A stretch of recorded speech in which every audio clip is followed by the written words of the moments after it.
All right, awesome, man. Let me know what question you had about pathoma. Yeah, for me, I joined a little late, so I've only been in the program for like a couple months. So I'm like behind on watching all the pathoma, like renal, cardio, respiratory, stuff like that. So I was just curious, especially as we come up on Christmas break, like the best way to attack catching up on that. And then like I haven't started doing really many questions from UWorld either. So basically, should I like watch all the pathoma, like take to just grind out a couple days, watch all that pathoma, catch up, watch it, and then watch it again, like you usually say, and then start questions, or how would you say I should attack that? That's a phenomenal question. So, whenever students are in a similar situation as you, what I generally will have you do is as soon as you get to your Christmas break, this is the time to rip into your pathoma. And so I would dedicate the first 72 to 96 hours of your Christmas break to doing nothing besides pathoma. And so it's going to be really dreadful, honestly, to just sit down and cruise through it like that. But I want you to essentially chunk your whole day into pathoma so that way that once you have been through it, you've seen 60 to 80% of pathology style content that you're going to need to know for the USMLE. Sure, you're not going to be able to apply it all yet because you haven't done your questions. That's fine. That's the whole point of your UWorld. But you'll at least have the core basis of seeing the concepts that are super hyper applicable. And now when you see it in UWorld, you're going to be like, oh, shoot, I know exactly where I've seen that at. And so what I'm going to have you do specifically, since you have not been through pathoma yet, is I'm going to have you go through a checklist, which I will send you as soon as we get off this call here. Just shoot me a message in school to remind me. And I'll send you a checklist. And it's essentially a culmination of pathoma, sketchy, as well as my lectures in the order of how I would want you to go through these. And that's exactly the order that I want you to tackle going into this Christmas break. And so as soon as you're done with that checklist, what we're going to do is we're going to jump headfirst into UWorld. And I'm going to have you take 5 blocks. And I need to know the score of those 5 blocks. The score on those 5 blocks is going to determine what I have you do next. And so it's going to basically be, do you need more content? Yes or no? Are you ready to progress further into questions? Yes or no? But I only want you doing questions on the concepts that you have already covered. So let's say that you've taken your respiratory, your MSK, your renal classes. You would do questions on those topics. But if you haven't taken psych yet, then for example, I wouldn't want you to do psych UWorld questions because that's just a waste of your time right now. Does that make sense? Mm-hmm. Yeah, for sure. Awesome. What other questions do you have for me, man? I mean, that answered my question pretty well. So basically, just recap, do all that pathoma, and then just wait until I actually cover the course to do all that. So basically, do you want me to take those 5 blocks, visual blocks, like this Christmas break, or just like how do you want me to Absolutely. tackle that? Absolutely. I will want you to do that. A lot of my highest performing students start right now on their UWorld actually. So you're not behind on UWorld by any means. They usually start around this Christmas break time. So what I'm going to have you do is once you've done this crash course, I think that you're going to be a little bit better suited to actually jump into the questions. Does that make sense? Yeah, for sure. Okay. Awesome. Awesome. What else you got for me, man? Cool. And then I was actually talking with, I think his name was Matt over school, but for me, like first aid is just like the most like big intimidating book for me to like how to like work through it. And like how you kind of mentioned in there, like kind of look through the first aid and like make sure you see where it is on the page and all that. For me, like when I look at UWorld, it's like pretty like it has all the stuff, but it's like pretty vague. Sometimes it's kind of vague on the stuff. So is it more just like using it as a, hey, this is possibly on boards, and then like use like pathoma and other resources to actually study like those diseases and stuff, or like basically the how to So use the first aid full efficiently? good question. So Pathoma, just to be clear, is a phenomenal resource, but it's like the very bare minimum. Like Pathoma is by no means like going above and beyond. Like if you don't know what's in there, you're not ready for your exam essentially. It's very, very Mm-hmm. bare minimum metric. So with that being said, the first aid, I rarely want you to just sit there and read it because I don't feel that it's very useful to passively just go through content like that. What you can do with your class lectures to make them a little bit more palatable is to sandwich your lectures with your first aid and pathoma, meaning that you can overview in first aid the concepts you're going to be seeing in class, and that will give you kind of an overview of what's important and what you need to know and what you should look out for during your class lecture.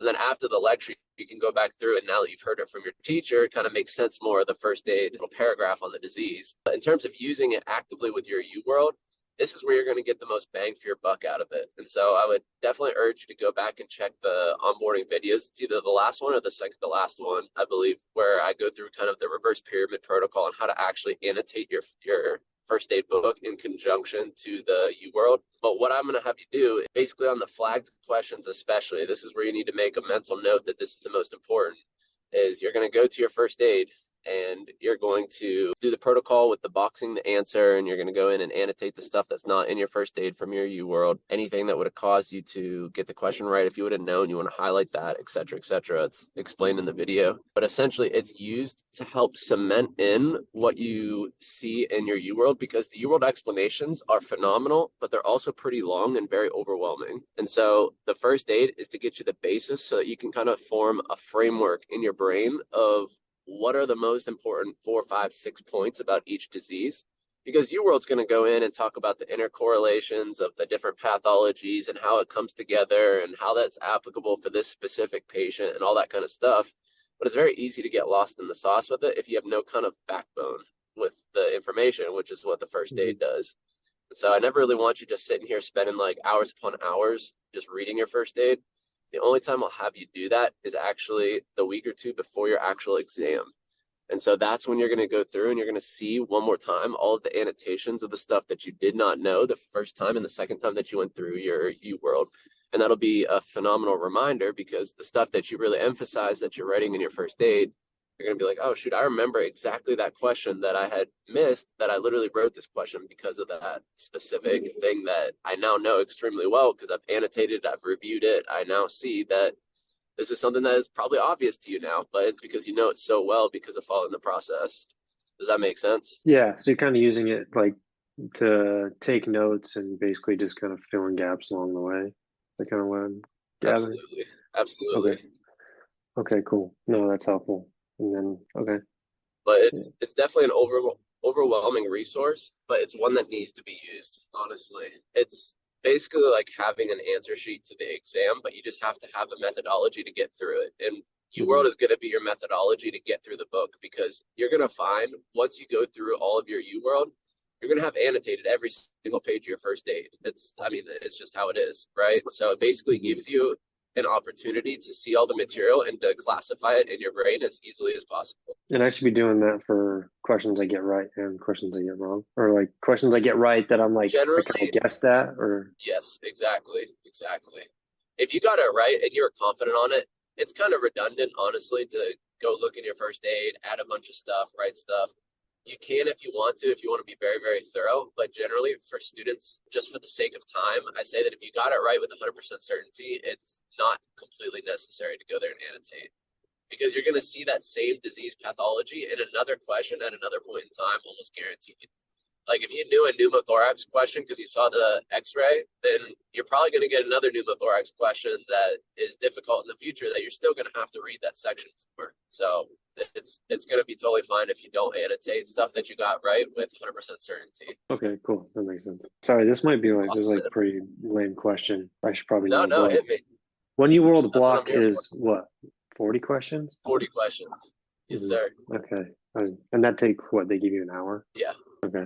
And to be honest, So that's not a lame question at all. I get the question, how many questions are in a block, all the time. So it's definitely not lame. and when you want me to do those five, do you want me to do them like in one day in a row, or do you want me to like spread it out over a day or a couple days? If you're able to do it all in a day, then that's perfectly fine. But most people end up splitting it up into 2 days because it's very mentally tiring to go through all that at once, especially when you're just starting out. It's meant to shock Mm-hmm. the system, but also to basically simulate like a test, like a short version of the test. I've found that you need about 200 questions for me to have enough data to know where you're at. That's why the answer is 200.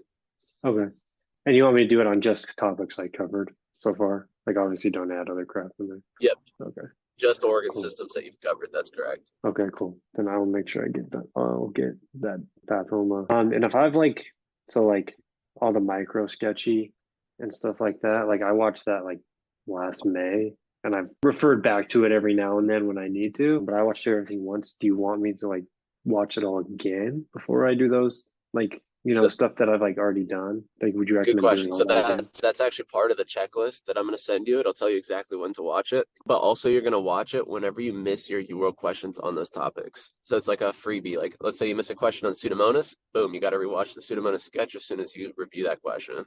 Hmm. So it's very targeted. There's after this crash course that you're going to undertake after your finals, you're not essentially going to sit down and just watch everything just to watch it for no other reason besides then you just want to check it off your list. Again, like you're going to make your studying for the rest of your period essentially very targeted. Okay. So basically, don't recommend like watching all Sketchy Micro if you've already done it. Just go back and watch what like you missed or you need. Well, it will be in the checklist that I have you Yeah. do. But beside that, no, I don't think that there's any point in just sitting there to watch it throughout the system, like one video per day or anything like that. Some people will do that, but it sticks so much better if you have an actual reason to watch it rather Hmm. than just like watching it for really just to make yourself feel better. Like I'd rather you be doing questions and then get a topic on that video and then rewatch it if you need to. Okay. Cool. I'll do that. Otherwise, I don't think that's pretty much everything I came to ask. So I appreciate your time, man. I appreciate it. It's been very helpful. Heck yeah, that you could join in and thanks for hopping on. And sorry that I'm driving and leaving the hospital here while we chat, but I figured it'd be better than waiting until I got home. No, you're good, man. I appreciate it. Yeah, anytime. Absolutely, Thank man. you. Absolutely. We got another call next week. If you have any questions or anything pops up in the meantime, just feel free to hop on, man. Okay, we'll do. Thanks, man. Have a good night. Have a good night, dog. See ya. See ya.